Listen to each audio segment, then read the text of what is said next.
only time I leave the room is so I can film, so I can edit more. And now your favorite creator is depressed. But right now I feel that it's most important to prioritize my mental health. I wish you could see your favorite creators, friends only, because these motherfuckers are suffering mentally. So you should watch your mouth when you comment. I'm literally just here to have a good time, and I don't think I'm having a good time. And it seems like maybe some other people aren't having a good time. So for now, I just can't exist on this channel. For Bradison, you think is Bradison done? Is Jixison better than Bradison, do you think?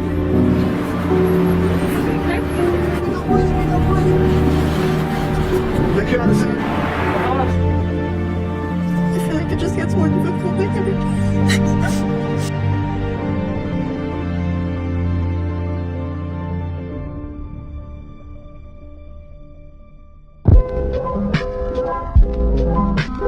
Digital burnout, a very hot topic lately in the music industry. Since the pandemic especially, so many musicians felt like they had to rely on social media to stay connected with their fans and stay relevant. Especially with the pressure that TikTok brought to the table, artists feel like they constantly have to put themselves out there online to get people to pay attention to their music. On the other hand though, if it weren't for TikTok, so many of these artists wouldn't have a chance to get their music heard in the first place. I mean, at least for me personally, I'd been putting myself out there on social media for so long. I tried Twitter, I tried Instagram, I tried Vine, and nothing worked until TikTok. It sure helped me, but I definitely feel burned out, if I'm being honest. And I'm not the only one that feels this way. I mean, we'll get into it later about artists of all sizes that are feeling digital burnout. There's a doggy on the loose. There's a doggy on the loose. Do you want to talk about doggy burnout? Are you burned out from all the treats and toys? But is digital burnout a new thing? Has it been around since the beginning of social media, or is it a direct result of TikTok? Or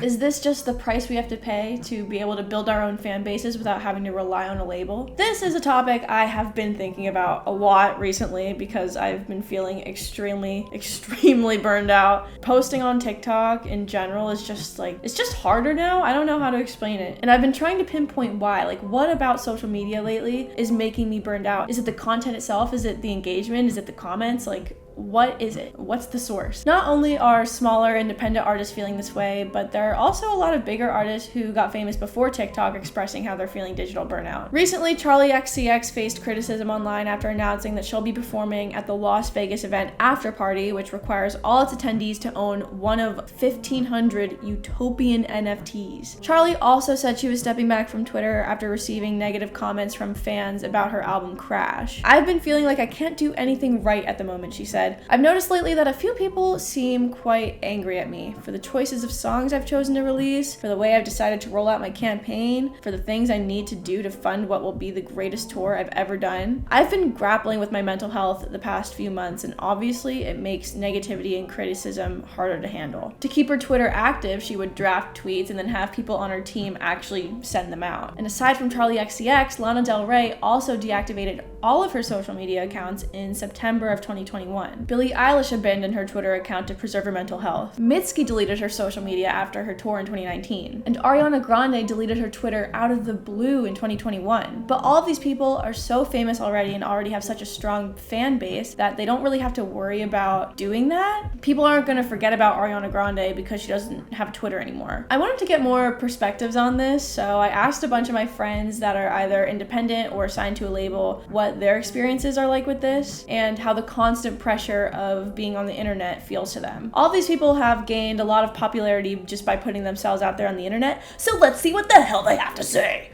I don't get social media burnout unless I'm making videos that I don't actually enjoy. I'm not being myself, or I'm trying to ride a trend and I'm just trying to get a bunch of views. That's when I get the most burnout, because that's not fun. I do feel social media burnout a lot, yeah. More now compared to when I first started, because I had more ideas in the beginning. But now I have to take my time when I come up with content. I made a rule for myself that I was only going to make a video when I really felt like it, because especially with my content, I'm really smiley, I'm performing in a very happy way, and so I never wanted to be forcing that. I always wanted that to be genuine, because I don't like to lie to my audience too much. The issue with that is that I end up only making a video like once every 2 weeks, which is not so great for the business of being a content creator. Only thing I really get burnt out on is Instagram.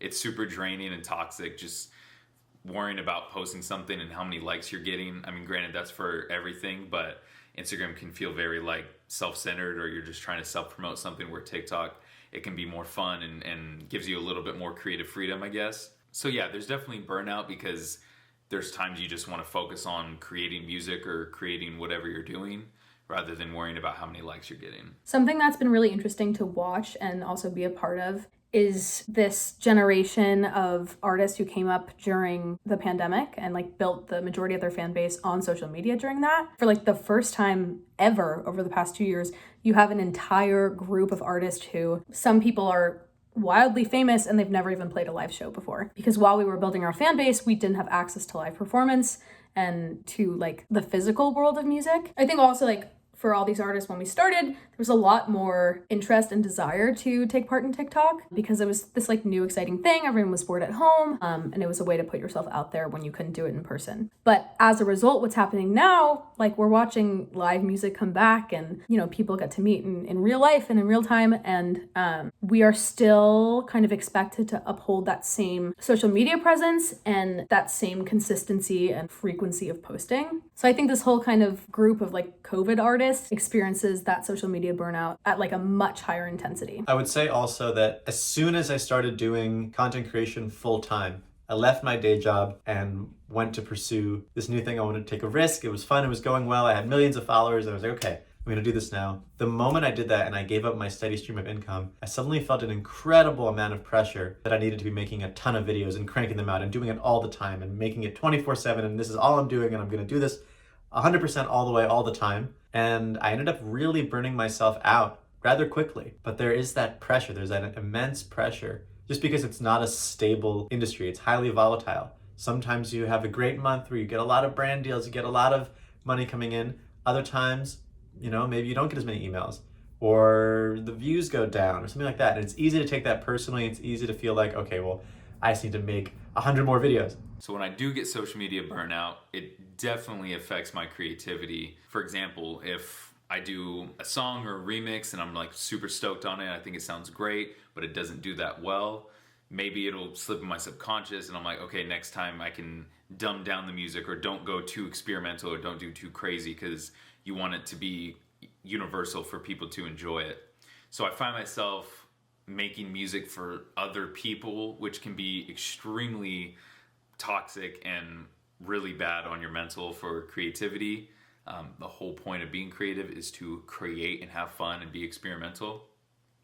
So I try not to get it. I try not to let it consume me like crazy, but it's definitely possible, and it's definitely there. I feel like a lot, if not every independent artist has like some kind of like social media burnout, because I feel like we all go into this thinking all we have to do is make music and the music will speak for itself. And then we are expected to uphold our social media presence day to day. And that in itself is an art form, a profession, a career. There's social media managers for big label artists. Like, that is what they do, because that is how much time it takes to really perfect being an omnipotent presence on social media. So everyone seems to have both positive and negative things to say about social media. I mean, as they should. There's definitely both pros and cons. But Ella brought up a really great point. But I think for me it's a double-edged sword, because I kind of love making videos. It just is kind of an outlet for me and always has been. And so the burnout for me doesn't really come from making the content and posting it. It's more so from watching the numbers. That drives me bad. My little rat brain is like, oop, dopamine, dopamine, dopamine. Like, I'll literally post something and I sit there refreshing and refreshing and refreshing. Like, once you do well, then you're terrified you'll never do well again. You're like a slave to the TikTok algorithm. Maybe it's not so much the making of the content itself that's burning us out, especially for people who love to make content. I mean, I love to make content. Ella said she loves making content. I know a ton of people who love to do this, to make videos, whether they be silly little TikToks or longer form things where you're talking about something that you feel passionately about. It's just another fun way of creative expression. Maybe it's more the numbers that are causing the burnout. There's been a lot of interesting research that has come out about how the pandemic has affected our internet consumption habits, and how the instant gratification of the internet and the ease of access to fame has affected us. There's this one study by the Royal Society for Public Health in the UK that says that social media can be more addictive than cigarettes. What? You You heard it here first. No, you didn't, because they said it first, but you heard it here, even though they said it. I don't give a shit. Here are some things that the Center for Mental Health had to say. I know, sounds a little sketch. It sounds a little broad. The center? What center? Well, the centerformentalhealth.org. Okay, just trust me on this. The urge to check one's social media may be linked to both instant gratification, the need to experience fast, short-term pleasure, and dopamine production, the chemical in the brain associated with reward and pleasure. The desire for a hit of dopamine, coupled with a failure to gain instant gratification, may prompt us to perpetually refresh our social media feeds. What's dangerous about this compulsive use is that if gratification is not experienced, users may internalize beliefs that this is due to being unpopular, unfunny, etc. A lack of likes on a status update may cause negative self-reflection, prompting continual refreshing of the page in the hope of seeing that another person has enjoyed the post. Hot damn, I could not relate to this more. When my TikTok posts aren't doing well, I feel like I spend more time on TikTok, you know? If in the first hour it's not getting as many likes as I think it should, I'll constantly sit there and be like, okay, how about now? How many views does it have now? Is it gonna blow up yet? How about now? How about now? And a recent study by the OECD found that those who use social media more intensively on average have lower life satisfaction. I mean, there's not that much hard evidence to say whether or not social media absolutely causes mental health issues in children and adolescents, because it hasn't really been around for long enough to really be able to get a good answer on that. But associations definitely do exist between the internet and mental well-being. On average, across OECD countries, a typical 15-year-old student in 2015 has been using the internet since age 10 and spent an average of 29 hours per week on the internet, a noticeable increase from the 21 hours spent by an average 15-year-old in 2012. And that was in 2015. We're in 2022. This doesn't even account for now with a TikTok. The most robust studies suggest that moderate use of digital technology tends to be beneficial for children and young people's mental well-being, while no use or too much use can have a small negative impact. And that's according to UNICEF in 2017. I think it's really interesting that they say that no use at all can also hurt a child's mental health, because I mean, there was a time where no one was using social media, but I think now it's so normalized that if you as a parent are going to say you're not allowed to be on social media at all, first of all, the kid's probably not going to listen to you. They're definitely going to find a way to go on there.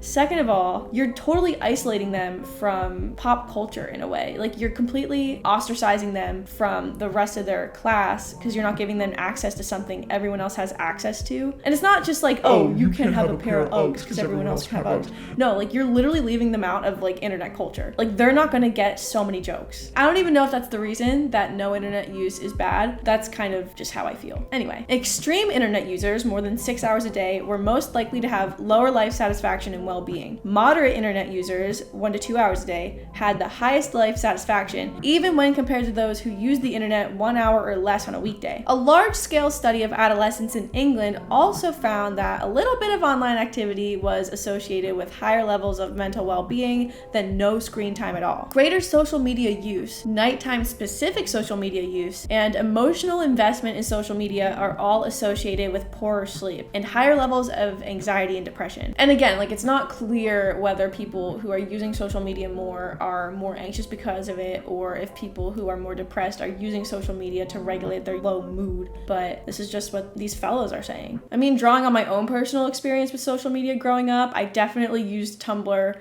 to try to regulate my low mood and also just look for people that, you know, related to me. But I definitely think that Tumblr, whatever side of Tumblr I was on, was not great for my mental health either, because it kind of glamorized and romanticized a lot of mental health things that I was going through as a child. I think it's interesting that these things are linked to worse sleep, because I've actually been going through that recently too. I'll just like wake up in the middle of the night. I don't know why, or at least I didn't know why, but I honestly think it's just because I've been so stressed about the numbers of my posts recently. Because, like, I mean, right now I'm like okay, but like a couple weeks ago, everything just was going really bad. Like, everything was flopping. It was insane. It was so stressful to me because I was like, how am I going to come back from this? Even though it always like ends and then things do well. And there's no way I'm not the only one who checks their phone first thing in the morning. In fact, according to these fellas, almost 3/4, 72% of US teens check for messages or notifications as soon as they wake up. I don't know what the statistic is for people in their 20s, but, well, probably a lot of them. I think especially for people who are struggling with anxiety and depression, having that option to instantaneously connect connect with other people from around the world can provide such an outlet, such comfort, because, you know, you might not be feeling that from people you know in real life. I mean, in middle school and high school, for example, if you're one of the outsiders, like one of the weird kids that don't really have a strong friend group in person at your school, the internet is a great place to meet other people that are like, you know, going through similar things, and then you can become friends with them. Like, I know so many people who have made friends just through Discord servers. I wish I had Discord in middle school. Maybe.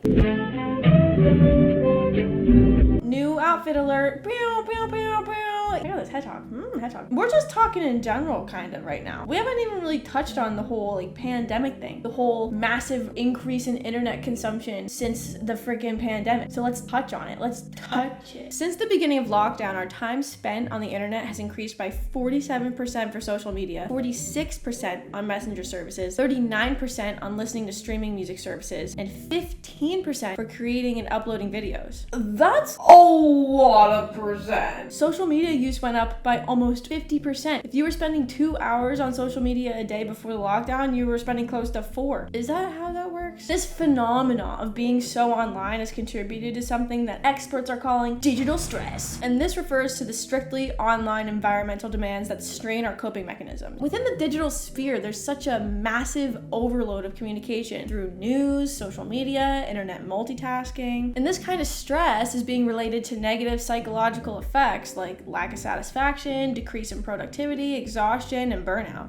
I mean, for me personally, at the beginning of the pandemic, I mean, I had a ton of stuff going on because I had online school and I had an internship and I was like doing Songpsych and stuff. So I felt like I'd never been more productive than ever just because I had so much time on my hands. But I think that made my work-life balance like really shitty because I was working all the time. I think I was also just using work as a coping mechanism in general to sort of distract myself from everything going on. But I think that type of work ethic has definitely led to me feeling all those other symptoms, I'll say. And when we were sent home, I mean, so many people had no choice but to be on the internet for their work, you know? Sitting at a computer for 8 hours a day in your house, going to Zoom meetings all the time. And then when work was over, you got to use the internet for fun stuff, you know? Like Netflix and TikTok and Twitter and stuff like that. You go to work online and then you leave work. You commute from your Zoom meeting to TikTok. And these demands for essentially permanently being online are being associated with high levels of physiological activation, feelings of tension, perceived expectations, discomfort, and anxiety. Like, I feel like all of us, especially during the beginning of lockdown, it was just so much overstimulation because there was just so much going on. I feel like everyone had more time to focus on it because all we could do is be on our phones, you know? I would wake up, I would go on TikTok. Sometimes I'd be on TikTok for like 3-4 hours in the morning, and then I'd go on TikTok for like 3 or 4 hours at night, because what else was I supposed to do, you know? And not only is there overstimulation from just the consumer standpoint, you know, you're getting all this information all fed to you all at once through so many different angles, but when you're also putting yourself out there on the internet and you randomly just start to explode and everyone's like having opinions on you when they don't know you in real life, I feel like that's a whole nother level of overstimulation. Who actually doesn't read a single comment? And this isn't just exclusive to TikTok, this goes on pretty much all social media, but the ability to be anonymous just makes people so fearless with what they say. So you'll get the most brutal, harsh comments. And with TikTok, it can feed your video to so many people at the same time. So who doesn't want to, you know, check their phone and see how your post is doing, especially if it's doing well, and then just see what people are saying about it, especially at the beginning of all of this, when we're just not used to getting this much attention all at once. I think if negative comments didn't exist, this wouldn't be nearly as exhausting, but unfortunately, that's just an unrealistic expectation. I think something more realistic would be TikTok having a better filter for letting people comment things and actually sticking to the community guideline that doesn't allow hate speech. I've seen so many people be blatantly misogynistic to not just me, but other female creators on the app. And then I'll go to report the comments and TikTok will immediately come back and be like, actually, this is fine. They can say that. TikTok blatantly will not do anything to actually punish these accounts. If anything, this behavior on TikTok is rewarded. So even if you're getting mass amounts of hate on a video, not only will TikTok let these people post these comments, but then they'll be like, oh, this video is generating a lot of engagement. A lot of people are interacting with this video. We don't care if it's negative or not. We're just gonna push it out to more and more people who will probably also get a rise out of this video and see what they have to say. I mean, there's no like concrete data on this, or at least none that I could find, but from how I feel, I just feel like a lot more women are put in the spotlight of cringe as like household cringe-worthy names, because people are more inclined to comment and like hate on a woman on their For You page. If they see a cringy guy, they'll just scroll, not interested. But I feel like more times than not, people will stop on the woman's post if it's cringy and be like, wow, like you're really stupid. Even if they don't comment, like they'll still swipe and go check out what else she's about. I mean, look at Lael. Everyone knew who Lael was. I mean, granted, her video was really bad and just completely out of touch, but Lael, for example, all you had to say was my life sucked. Everyone knew exactly who you're talking about. Everyone had seen that video. That video had like over 10 million views. You mean to tell me that there's not guys out there who are acting the same way with the same sense of entitlement? Like, if you guys don't make my song go viral, I'm gonna have to go back to college that my parents are paying for. I don't want to go to college. I just want to play around on my phone. Please help me. But look at someone like Salem, the girl who made the I'm Mad at Disney song, the Me or the PS5 song. Yeah, her music isn't for everyone, but did she do anything really wrong? No, she just made music that is like, okay. Yeah, the PS5 song, pretty cringe. Mad at Disney, in terms of sound, it may not be for everyone, but it's actually got a really clever message, and I think a lot of people discredit her. And again, TikTok encourages this behavior. They don't do anything to really reprimand the people who actually spread this type of hate to creators. People will get banned out of absolutely nowhere, but then these burner accounts will just stay on there. And if an account is actually banned for bullying people online, guess what? That person can just make another account, and TikTok doesn't really do anything to stop that. They take so much of our data, but they can't understand when the same phone is making an account that had an account on it that they just banned. So I feel like even if you like making videos, if the content itself is really fun and, you know, cathartic to do, maybe the burnout could be coming from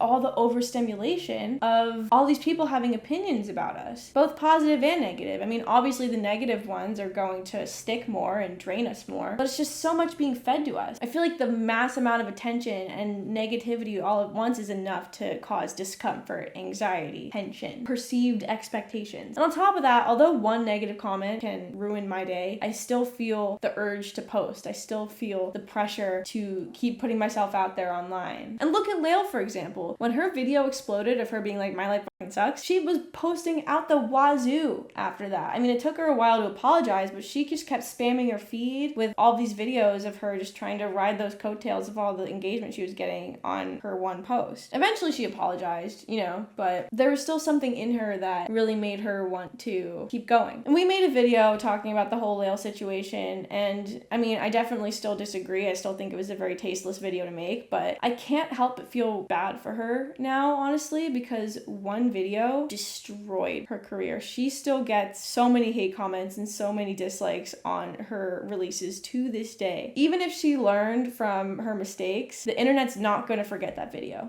and she will forever be a meme. But there's still something in her that drives her to make these songs, that drives her to make this content. People could easily be like, just step back, just don't look at your phone, just step away from it. If you turn your phone off, all of this negativity goes away. But the pressure doesn't. If anything, stepping away can put more pressure on you. What if I'm missing out on something? Josh also had some interesting points about how to deal with negative comments online. Comments are brutal.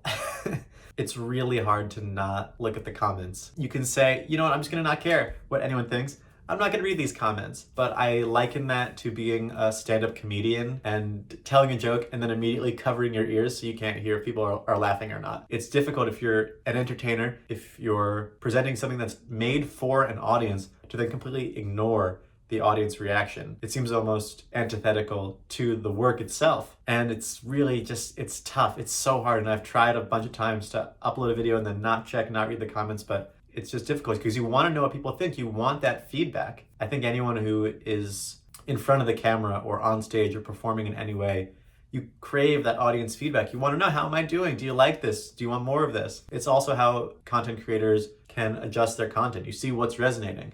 The issue is that a lot of times the comments can be hurtful in a personal way. I've gotten death threats in my comments. I've gotten DMs with hate speech in them. You know, I'm Jewish and there's anti-Semitism completely runs amok on social media. It's still very much a real thing that I deal with. every single day, people writing horrible, hurtful things in the comments. The only recourse that I've found is to read the comments, but to not put too much stock in them. You can't take the negative comments too seriously because you'll get depressed, but you also can't take the positive comments too seriously because it'll swell your ego. So you have to really just sort of read them and acknowledge that they're just comments. But on top of all of this, not every musician even enjoys making the content in the first place. So on top of the negative comments, on top of the overconsumption, on top of the overstimulation and perceived expectations of what everyone thinks you should be doing, even with all of that, if you don't even like making the content that you're making, how are you supposed to be happy? So then with all that in mind, to go and put yourself on camera and have to put on a happy face can be so draining. Even when you want to make content and you're not having a great day, putting on a happy face can be draining. But if you don't even like the content, if you don't even want to be a content creator, this is just a recipe for disaster. Like artist development used to be the label's job, but now it's the artist's job. I mean, there are still labels that want to develop artists, although there are also labels that don't want to do that anymore and just want to dupe artists into signing a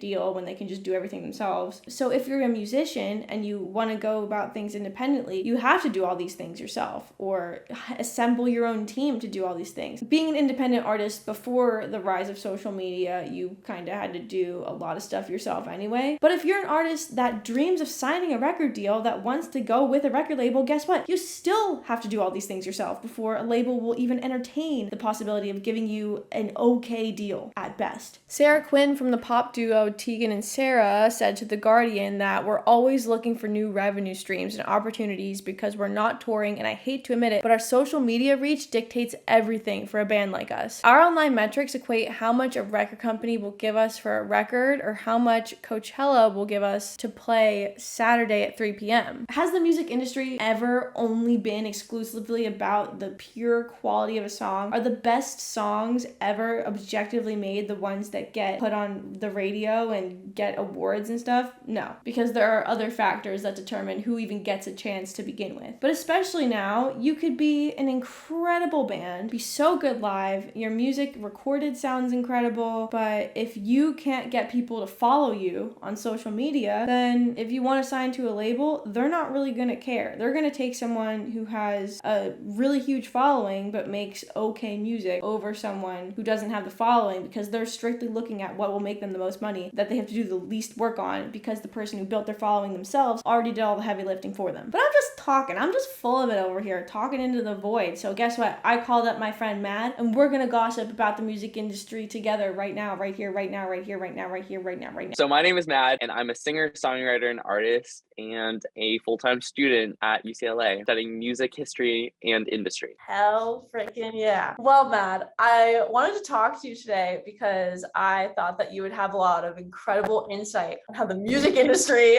has changed from TikTok becoming a huge player in artist promotion. I'm kind of cynical about it at this point because, like, I mean, if you asked me this question like 2 years ago, I'd have been like so bubbly about like, oh my God, I love TikTok. Like, I make a TikTok every single day. I like write a song and like I do the whole thing, and like I love marketing my music and getting out there. But like, I think TikTok plays a huge role. Even if you're a major label artist, like a lot of the focus on digital marketing is put on TikTok just because it has such a powerful impact, and it's how you get your name out there and how developing artists even like break. You can like break as an indie artist just by marketing yourself on TikTok. And I think TikTok marketing has definitely become like the norm, but also at the same time, it has become too normalized to the point where I think all the artists and songwriters are like learning from each other, where there's no like new formulas coming out, if that makes any sense. Do you feel like TikTok is changing how labels look for artists? Like, do you think that this is going to have a long-lasting effect on like not only how labels scout artists, but how they go about promoting artists? Yeah, oh my God. Like, I think A&R has kind of cut the middleman in terms of the A&R work, because like essentially if you're like a budding artist and you have like a hit viral song, like that kind of is the A&R work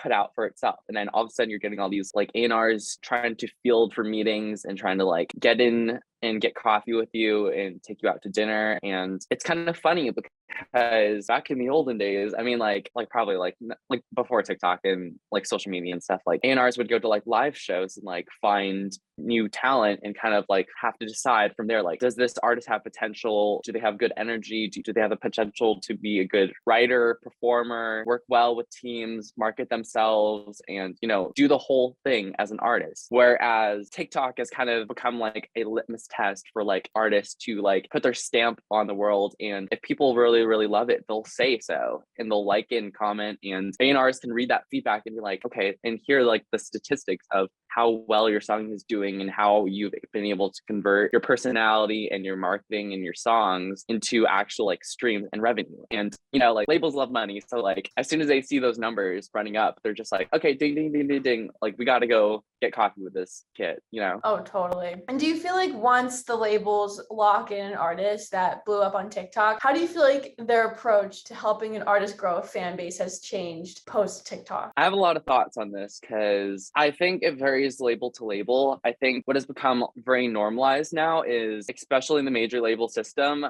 since there's so many viral hits coming out all at the same time on TikTok, labels try to catch up where they're trying to sign as many names as possible, just hoping that one of these kids will have another smash hit down the road. And if they sign as many names as possible, there's like a higher percentage that, you know, like one of the apples in the bag will, you know, be the sweetest one. Not my best analogy, but you know what I mean. So yeah, no, I get it. So under the major label system, obviously they're signing a lot of names, and you can only put so much attention to like the bigger names. And once you sign this huge roster, they're all technically in competition with each other. So you don't want conflict of interest. So if you sign 15 TikTok artists in 1 year, and one of them is starting to bubble up and have a bigger hit than the others, you're going to start to focus on that artist more and focus on that song. So all the other TikTok artists that you like signed now are going to be put onto the back burner. So I think that's an interesting concept to me, because when these A&Rs approach you and you're thinking, oh my gosh, I have a major label deal and they're going to do the best for me and like market the hell out of my song and like take me to the next level. Well, it doesn't necessarily work that way. There's different factors going on in the major label system. But also at the same time, like a qualm that I've had with how major labels have been marketing big songs is now there are being manufactured as TikTok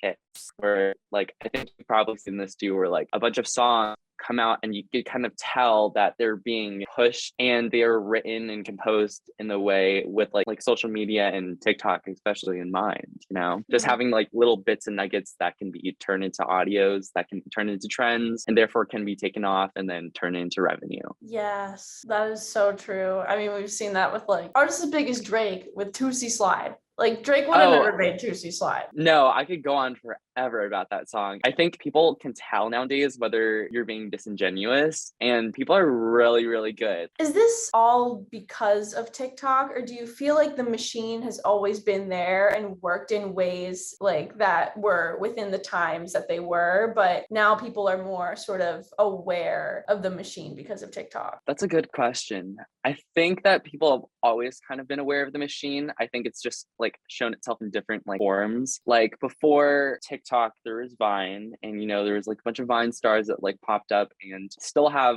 very successful careers now. And I think people realize that like social media can be like a litmus test for like budding talent, and where people can like pluck out like artists and kind of like, I think people have always tried to find ways to commodify like social media as soon as it popped up. And this was just like a new form of it. So, how do we fix this? As musicians, is all this time that we spend on social media even worth it? Not every post is going to be seen by our audiences unless we promote it, and then maybe it'll be seen by more people. And for most of us, not every post is going to go viral. If anything, there's few and far between that do. A lot of the time, it can just feel like we're shouting into the void and working for these social media corporations rather than working for ourselves. Some good alternatives that artists have been doing to sort of decompress from social media but still make sure they can engage with their fan base are starting like Discord servers, email databases, text me campaigns, Patreon. A lot of these things are great because they sort of bypass the algorithm and make sure that the people that sign up for them, your biggest fans and stuff, are actually getting the information that you want them to get. And from what it seems like Patreon is a great way for musicians to make extra money. There's this metalcore band called While She Sleeps that started their own fan membership platform on Patreon called the Sleep Society, and it has about 1,500 members. And they said that it doesn't sound like a huge amount of people, but it makes enough money to keep the band afloat. In my opinion, 1,500 people is still a ton of people that are paying money for a monthly thing, and not everyone has 1,500 super fans. But I think that Patreon is a really great place to start, whether you're a small artist or a larger artist. I don't think that cutting out social media completely is the answer to all of this. From the studies that I've referenced, even psychologically, cutting out social media completely doesn't really help our mental health, you know? I mean, I'm sure it depends on the person, but at least for me, I try to limit the amount of time I spend on social media. Like spending 1 to 2 hours a day on TikTok and Instagram has helped a lot. I mean, for me, setting time limits on social media, like really actually sticking to spending 1 to 2 hours a day on TikTok and Instagram can be a huge help, especially when I get out of the house and do things in the real world with real people, or even just doing things by myself, like literally just getting out of the house and going somewhere and not worrying about posting about where I'm going or something is really nice. I joined a book club. Let me hear it for the ladies. Let's give it up for the ladies reading books.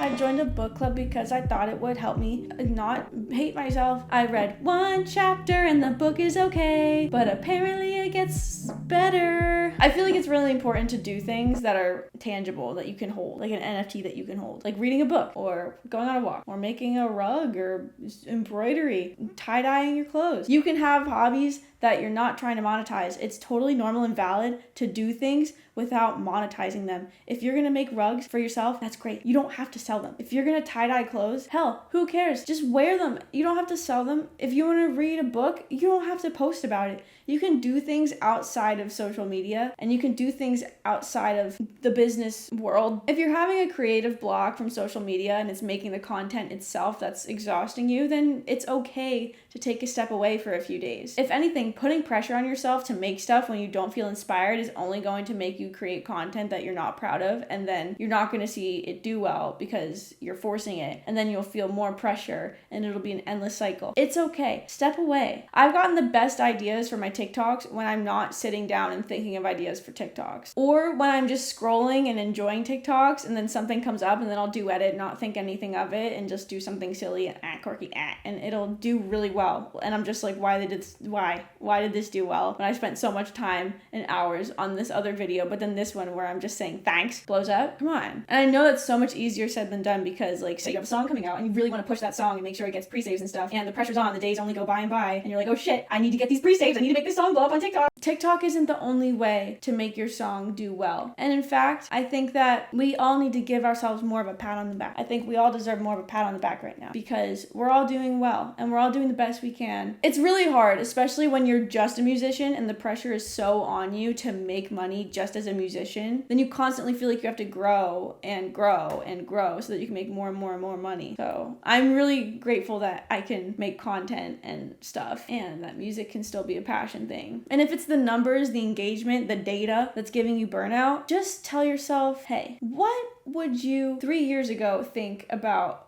who you are now? I think it's so easy to fall into a cycle of always wanting more and always setting your standards higher and higher for yourself. And I think that's good when you do it in a healthy way, you know? Like, you don't ever want to stagnate. You want to continue to grow and stuff and succeed. But especially with the internet, it's so easy to compare yourself to other people, and it's so easy to fall into a cycle of, oh, I want to get, you know, 1 million views. Like, I want to get 1 million streams. I want to get 10 million streams now. But at least what helps, listen, this is no, like, I'm no freaking brain scientist. I'm no psychologist. I'm no psychiatrist. I don't know the real answers, and everyone's different. Every human has a different brain, and every human has something that helps them feel better. But what helps me feel better when I'm feeling bad about my numbers and my data and my engagement and my growth is to just sit back and actually put those numbers into perspective. Like, we're all growing, and we're all growing at our own pace and there's no rush. It's okay. We're all so lucky to be able to do music and be able to put it out ourselves without having to rely on a label. Like, look at how hard Kanye had to hustle in the Genius documentary to even get people to take his music seriously. We don't have to do that step anymore. We can literally just put it out there and promote it ourselves. Like, we don't even need to rely on a label to let people listen to our music. We all got this. And things are gonna get better. At least artists have the freedom to put their music out there themselves, and they don't have to settle for a shitty deal. We have the ability to create our own leverage, which I think is so awesome. And if the negative comments are what's burning you out, one of the best pieces of advice I've received on how to deal with that is just to really try to envision, who are these people? Who is DingleDog4000? Who is user 1945676766545? Who is that person? What's their profile picture? What are they posting? Nothing. They're private. They probably have 0 posts, and they're honestly probably like 11 years old. Or they're a really, really miserable adult. If they have the time to leave a nasty comment on a random person on the internet's video, then who are they? And if you knew this person in real life, would you care if they said you're trash or something? Probably not, because, you know, a lot of these people have never felt the warmth of a woman, and it's really sad. A lot of these people probably don't go outside. A lot of these people probably are cranky and feel like they're edgy and that they can leave little hate comments. A lot of these people are literally middle schoolers. You're gonna let middle schoolers bully you? No. Don't take what these people say online seriously, because it's really not personal, because these people don't know you. And if you feel like you can't help but take it personal at least a little bit, then go back to option 1 and step away for a few days. Step away. Or you could do something funny as a response to the comment. So those are my thoughts. I mean, hey, I hope this video helped make you feel better if you're going through any digital burnout, you know, because boy, have I been burnt out too. So hopefully this reminds you that you're not alone in this cruel world. A lot of us are going through the same things. And if you got this far, what the hell? Thanks for watching so much. That's just so freaking cool. You watched the whole video, this big thing? That's awesome. If you liked it, it would mean a lot if you gave it a like. And if you really liked it, it would mean a lot if you subscribe to Songpsych. We upload a lot of videos and we're so awesome. Thanks. Don't sell yourself short. Give yourself a break. And remember that you're a boss and a... What do you think about digital burnout? What do you think is the future of the music industry with social media? What do you do if you're a content creator, musician, anything? What do you do to deal with digital burnout? How do you find yourself helping get out of these ruts? I'd love to know, seriously, because sometimes nothing works. So if you have any ideas, I'd love to read your ideas. Mwah.